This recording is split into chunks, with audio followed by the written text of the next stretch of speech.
Okay, boys.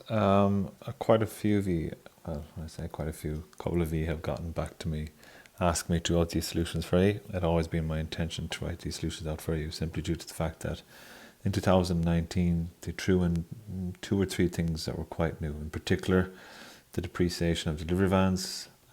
If you hadn't seen, I can't remember now, I'm getting mixed up between my leaving certs if we're doing sale or return basis before. And down at the bottom then as well, there was this thing with bonus commission for your managing director, a transfer of 10,000 to the capital reserve. So these were all kind of new adjustments. All right, so what I'll do is I'll take those adjustments quite slowly, boys, and you can obviously read over them, look at the solutions, look at these videos. But if you still have any other questions, boys, please just drop me some sort of message there, boys, and yeah, I'll get back to you. All right. Okay, so let's get cracking here. The first one was a straightforward enough one, lads, that you've seen many times before. Was just an adjustment with your closing stock. Okay. Now it says here at the end of the year your stock was 75,400. Okay, so your closing stock was 75,400. Okay. Now what you're going to do is you're going to take away, okay, the worth of the damaged stock.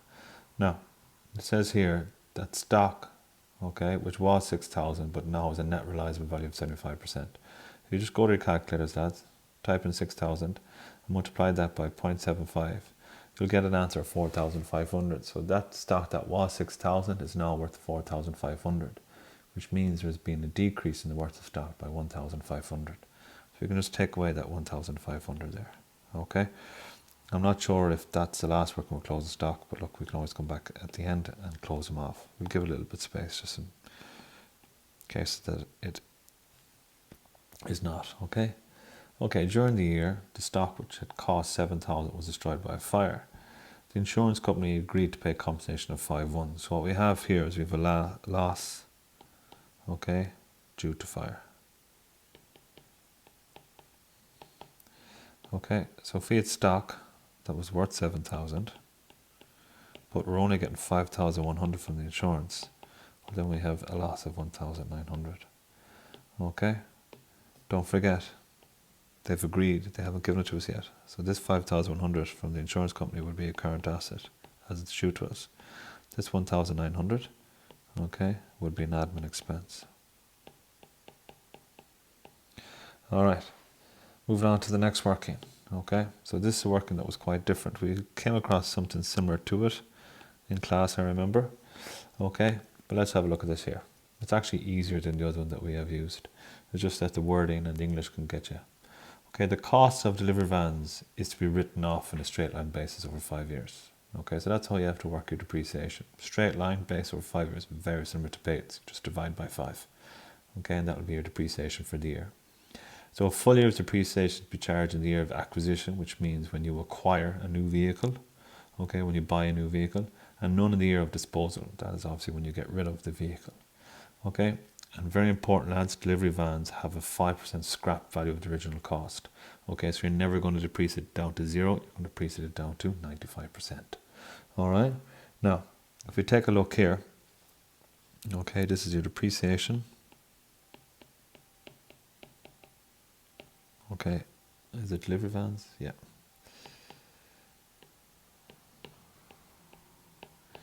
Okay, so that's what I'm going to worry about first, the depreciation delivery vans. So, if you look over to your trial balance, you can see there that your delivery vans that cost was 155,000.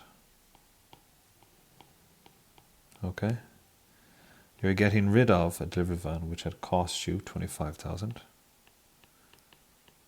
Okay, and you're going to acquire a new vehicle which is costing you 40,000. All right, that's just in the next little paragraph there. During the year, delivery van which had cost 25,000 in 2016 was traded in for 14,000 against a new delivery van costing 40,000. The 14 we won't need until we're working out whether a profit or a loss on disposal. Okay, working this out here, gentlemen. Okay, you get 170,000. So that 170,000, okay, this is kind of like the working what goes into your balance sheet. Okay, but that 170,000 is the cost of your delivery vans for the year. Okay, so therefore we can depreciate that using a straight line over 5 years. Now, we have to bear in mind though that we're not depreciating down to 0. okay, because we have a 5% scrap value. So that 170,000, okay, I'm going to multiply that by 95%. Okay, so 170,000 multiplied by 0.95. Okay, and that gives me 161,500. It's that 161,500 that I now can divide by 5. Because we're writing it off over 5 years. Divide that by 5, lads, and you get 32,300. Okay? And that there, lads, is your depreciation for the year on motor vehicles or delivery vans. Right? And as we know, that's the selling and distribution expense. Okay? So, a much easier working compared to the workings that you usually do for depreciation delivery vans. Alright? Now, this leads us on to the next working, working 4. A little bit trickier. Okay? And this was whether we made a profit, okay, or loss on disposal. Okay? Now, we purchased a vehicle for 25,000. Okay? In 2016. And we're trading it now in the year 2018. Okay? So that means we had it for all of 16. We can assume we acquired in 2016. So therefore, you depreciate it for all of 2016. We had it for 2017. So you depreciate it for all of 2017. We got rid of it in 2018. Therefore, we do not depreciate in the year 2018. So really, we're going to depreciate it for 2 years. How do you depreciate if they don't give you a rate? Well, we've been told, okay, that you write it off on a straight line basis over 5 years. So again, you'll be dividing it by 5. But you must remember, okay, you have a 5% scrap value again. So what I'll do is that 25,000, I'm going to multiply it by 95% once again. Okay. It gives me 23,750. I'm going to divide that by 5, and I'm going to multiply it by 2.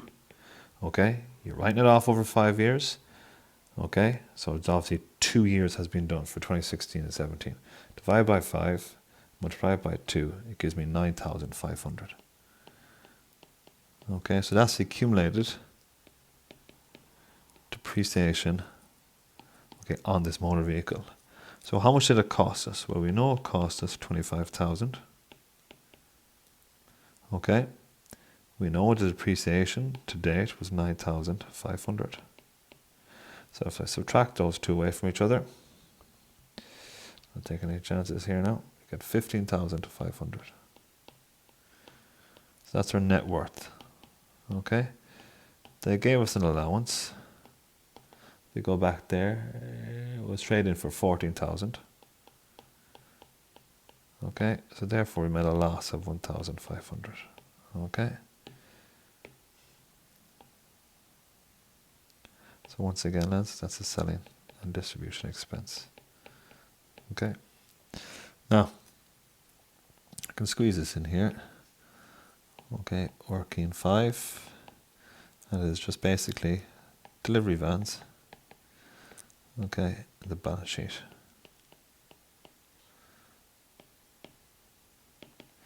Okay, well, we have the cost done previously, was needed for the first part. If you come up here, you can see it there, look. Okay, there's the cost done. Alright, so what we're going to do is just transfer that directly down here. So we've got 155,000. We got rid of 25,000 vehicle. Get a new vehicle for 40,000. So that's 170,000 into the balance sheet for cost of delivery vans. Your depreciation, if you go back to the trial balance, you can see there. In brackets it was cost 155,000. Your worth then is in the debit column, which is 120,000. The difference then is your depreciation was 35,000. Okay, we subtract, okay, the 9,500 of the vehicle that we're getting rid of. Okay, and we add in this year's depreciation, which was 32,300. Okay, so let's do that up here quickly.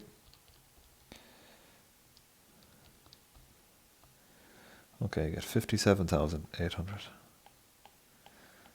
Okay, And we both know, or we all know, where both of those figures go. They go into your trial balance. Or sorry, your balance sheet, excuse me. Okay. Now,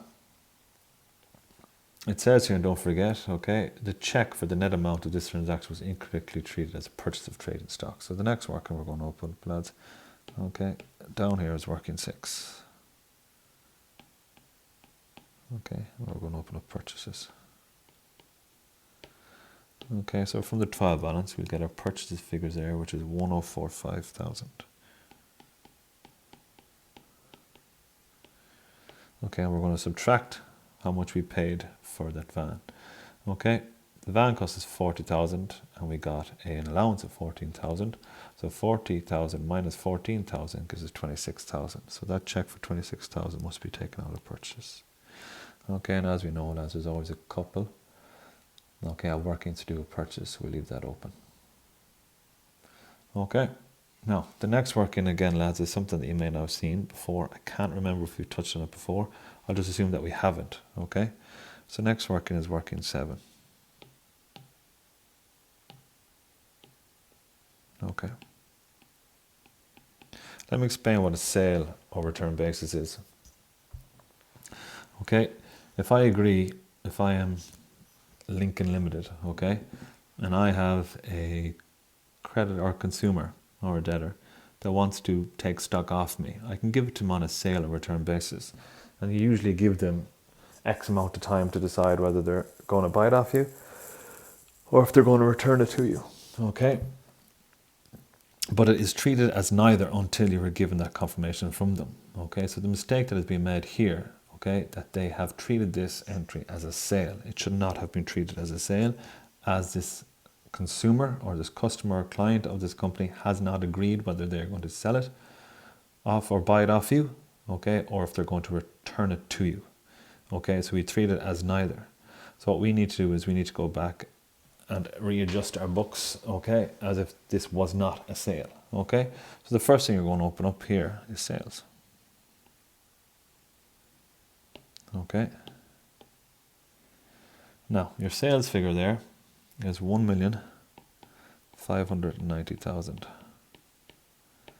Okay, and we're going to subtract as a credit sales 7,500. So we're going to subtract that 7,500 from sales. Okay, again, gents, I'm not too sure whether there's another working to do with sales or not, so I'll leave that open. Okay, that's the sales part taken care of. Okay, working 8. Because, okay, it was a credit sale, I've obviously charged a debtor. So I open up my debtors, okay, and I will subtract that 7,500 from my debtors. So if I go back here to my trial balance and look for debtors is 98,200.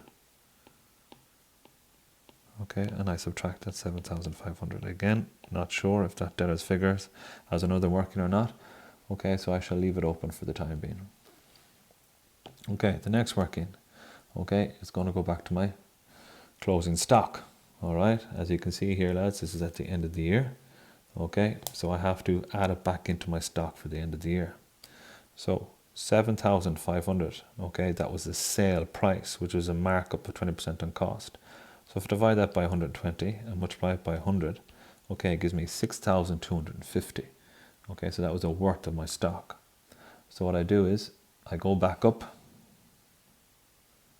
to my closing stock, which was working 1, wasn't it? Yeah, okay. And what you'll do then is you'll add back in that 6,250.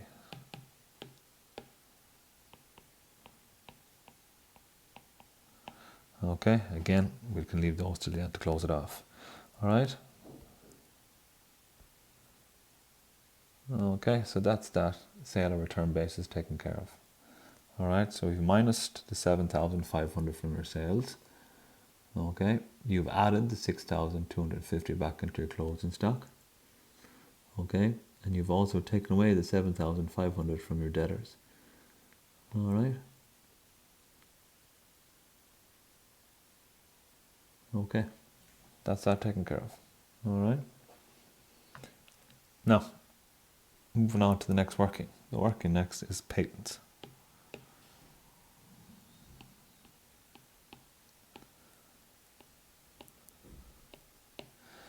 Okay.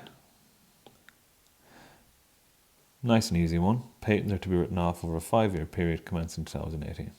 So you can see there's no investment interest or anything like such incorporated in patents, so it's a straightforward working. Oh, hold on a minute, my apologies. It is not, all right? If you look over to the trial balance, you can see there, patents, and in brackets beside it, incorporating 5 months investment income. Okay, so here we go.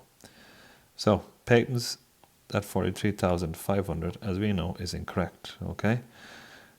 So, it's wrong. We need to correct that. So we need to get 5 months investment income.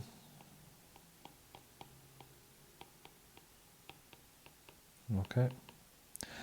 So let's go and have a look at our investments. Well, our investments is 3%. Okay, of 360,000. And in this case here, it's multiplied by 5 over 12. So let's just work that out. So 360,000 multiplied by 3% is 10,800. Let's multiply that by 5 over 12. Okay, 4,500. Okay, so what we do then for patents then is you go back up and you add back your 4,500. Okay, which gives us 48,000, I believe. Yep. Okay, we're writing that off over 5 years.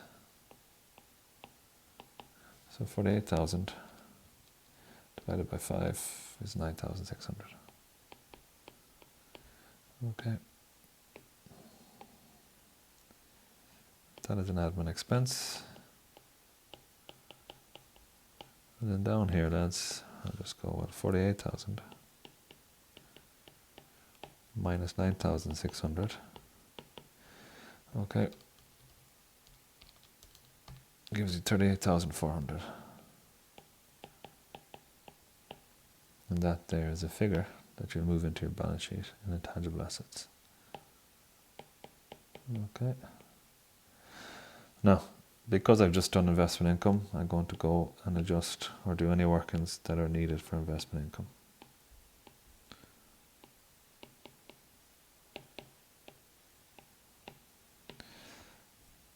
Alright, so let's have a look at investment income. The first thing I'll have a quick look, lads, is look down the rest of the adjustments and make sure that there's nothing else there, okay, that has investment income involved in it. So there's suspense, debenture interest, discount, and then there's a revaluation working, dishonored check, okay. No, there is not. Okay, so what we'll do is we'll come across and then have a look at our investment income. So let's work out how much we should get from our investment income for the year. Well, as I said earlier, which is 3% times 360,000. Okay, very important to note here, lads, that you didn't have the investments for the full year. Okay, you got the investments in the 4th. Okay, which means you had it for 4, 5, 6, 7, 8, 9, 10, 11, 12. Okay, 9 months of the year. Alright. So again, we'll go 360,000 multiplied by 3%. Okay, multiply that by 9 over 12. Okay, it's 8,100. Okay, that 8,100, lads. Okay, we'll go into your gains.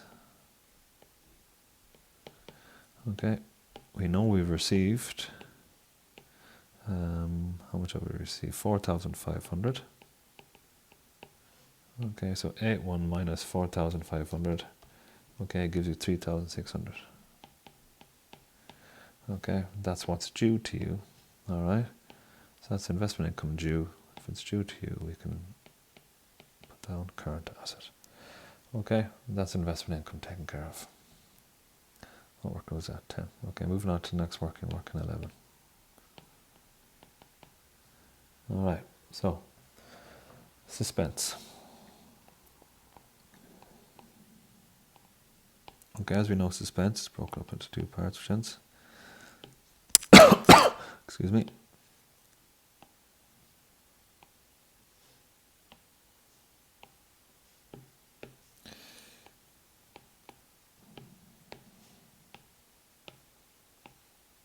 Okay. So, First part of suspense says incorrect figure for debenture interest, although the correct figure had been made in the bank account. So you've got your debenture interest here. You've got your bank account here. Okay, so let's look at the trial balance and let's see if we can find this debenture interest that had been paid. Okay, so you can see it there. Debenture interest for the first 3 months, 6,400. So that's 6,400 there. We know that's an incorrect figure. So what is the correct figure? Well, it's for 3 months, isn't it? Yeah. So our debentures, okay, 7% times. Now be careful. Okay, including €60,000 issued on the 1st of 4, 2018. Now, the debenture interest for the first 3 months. So what you must do is subtract that 60,000 from the 300,000 because the debentures only became 300,000 on the 1st of April, meaning for January, February, March, the debentures were only 240,000. Okay? Multiply by 3 over 12. No, let's do that there. So 240,000. Multiply by 7%. Multiply by 3 over 12. Okay, gives us 4,200.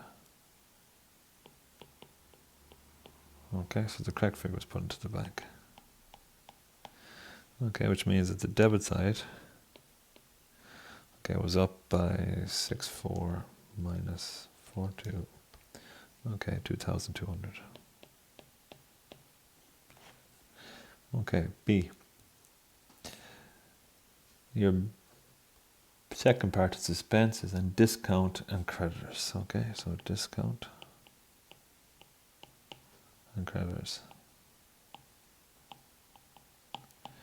Okay, and it says here that discount received 460 entered only in the creditors account. Okay, so you receive discount, it goes into the credit side of your discount account, which means it's a debit entry in your creditors account. Okay, this is entered only in the creditors account, so 460. Okay, which means that your debit side is up once again by 460. Okay, which means your total suspense was debit side up by 2,660. Okay. So where is the suspense incorporated, which is the next working? Okay, so working 12. Where is it? Okay, salaries and general expenses.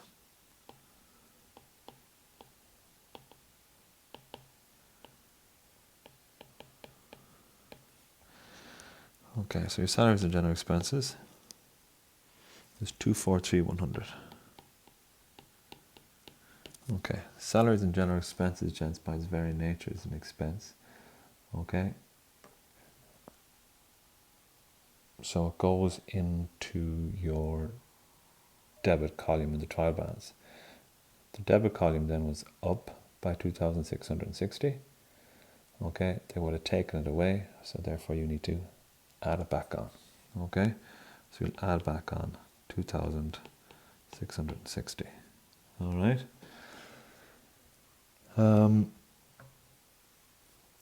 I think that is, we'll leave that open. I'm not sure if there's another working involved with it. Okay, so we'll leave it open. We can go back and finish it off if needs be. Okay, the next work we need to work on then is obviously debenture interest. Excuse me. Okay, so we open up working 13. We'll solve debenture interest. Okay, so debenture interest, lads, was 7% times 240,000. Okay, and that was by 3 over 12. And there was 7% by 300,000 by 9 over 12. Okay, we have that 7% of 240,000 by 2 over 12 up there, which is 4,200. So then we'll just do the last bit here, which is 300,000 by 7%, multiplied by 9 over 12.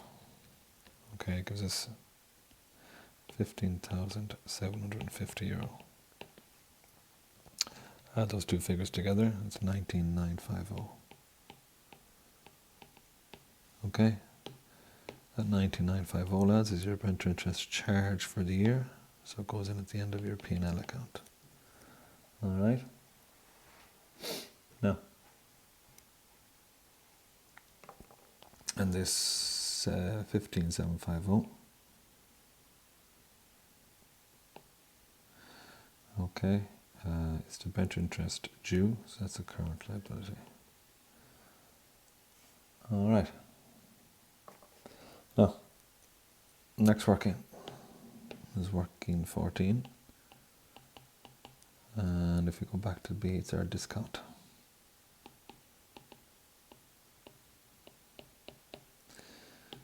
Okay, if we go back to the trial balance, look for our discount. See, it's the fourth one down there. It's 15,500 in the credit column. Again, let's set up a little T account. 15,500. Okay, and it's another credit entry of 460 quid. Okay, so it's an easy enough one, which gives us 15,960 euro. Okay, we can circle that there. Okay, so that's your 15,960 euro for your discount. Alright, and we know that discount there in this question, lads, okay, is a gain.